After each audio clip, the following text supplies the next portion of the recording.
السلام علیکم ورحمۃ اللہ وبرکاتہ۔ تمام معزز دیکھنے والے اور سننے والے حضرات و خواتین کو انفارمیشن پوائنٹ کے پلیٹ فارم پر ایک دفعہ پھر خوش آمدید کہتے ہیں۔ سامعین و ناظرین، رسول اللہ صلی اللہ علیہ وسلم نے کیا خبردار، بتائی رزق میں بندش کی ایک بہت بڑی وجہ۔ چنانچہ موطا امام مالک میں حدیث پاک نقل ہے، جسے امام مالک بن انس نے نقل کیا ہے کہ رسول اللہ صلی اللہ علیہ وسلم نے ارشاد فرمایا، رزق کی بندش کے متعلق ارشاد فرمایا، جب کوئی قوم ناپ تول میں کمی کرنے لگتی ہے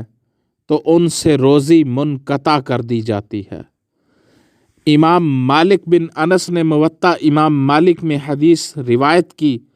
کہ رسول اللہ صلی اللہ علیہ وسلم نے ارشاد فرمایا، جب کوئی قوم ناپ تول میں کمی کرنے لگتی ہے تو ان سے روزی منقطع کر دی جاتی ہے،